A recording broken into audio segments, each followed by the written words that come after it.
What's up, you guys? Today I'm going to be showing you all the things about this radio, and I'm going to give you my update review on this and how it's been treating me. So before we get started, please hit that like button, subscribe to the channel, and please leave a comment below. Tell me what you think about this radio. Tell me if you have any other Android head unit in your car. Tell me how you feel about it. So let's get started. Today I just wanted to do a review on the radio that I've had in my car for probably 8 months or so now. I ordered this unit off of Amazon for about $130, and so far I have to say it's been a pretty good radio to me for the price point. The unit itself is pretty fast. It's got a couple things that come good with the radio and a couple things that are not the best. I mean, it came with offline maps, but when you try to load them, they're super slow, and half the time they don't load all the time. So I don't really use offline maps as much. Then, I mean, obviously you get your music. You can put in a USB and listen to music and everything. Obviously you got your normal radio. You can listen to whatever you want on the AM/FM radio. Got a whole bunch of other settings for the car, and obviously it's pretty much an Android head unit, so you connect to the Wi-Fi. Check your storage, apps, your accounts, date and time, about the device. This is running an Android 9.1, so it's okay. It's not anything to be happy about. It's got 2 gigs of RAM, 16 gigs of storage. And then you can go and adjust all your car stuff, which honestly I don't think half the stuff really works. You got your navigation settings, backlight settings. You can change the brightness.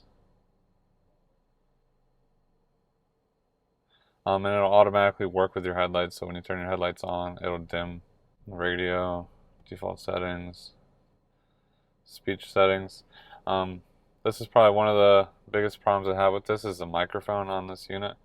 It barely works, so if you're trying to take phone calls or whatever, I always have to switch it over to speaker on my phone, so that way I can actually talk to the people, because for some reason every time I'm speaking on the microphone on this unit, it never works.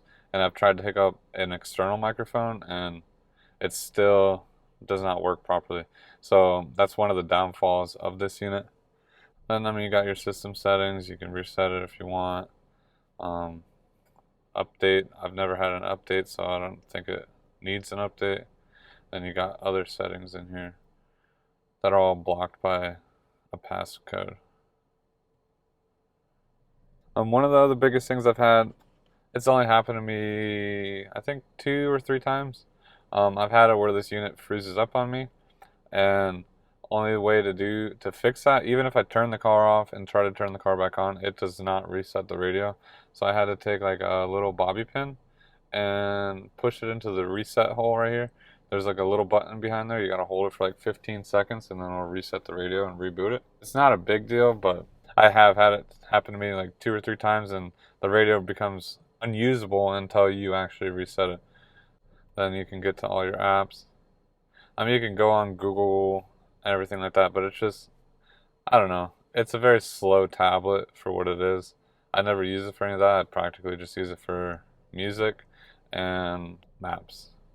Then you can also change your EQ, do whatever you want, sound field, move it wherever you want, pick a side, front, rear, left, right.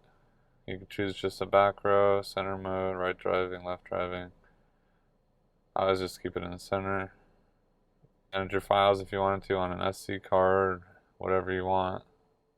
Yeah, I have to keep a USB plugged in all the time to use the offline maps.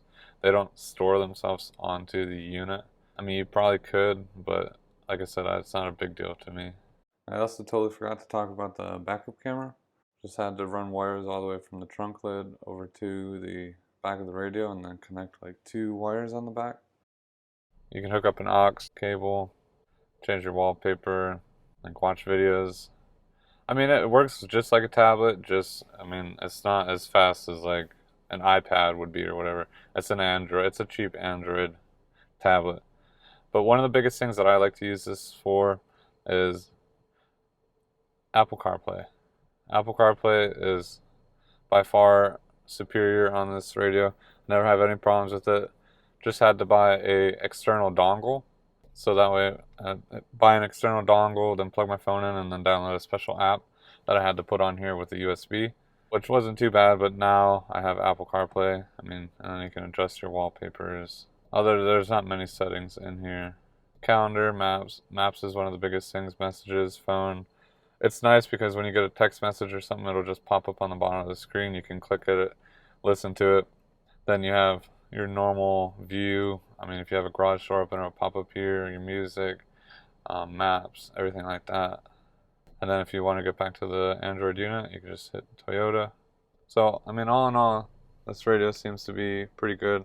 I mean, the sound quality of this unit also seems to be a lot better than the stock. I think there's a little bit more deeper tones, a little bit more bass, a little bit clearer than the stock radio.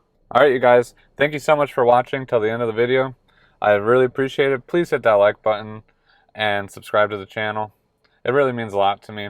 With that being said, I'll see you guys next time.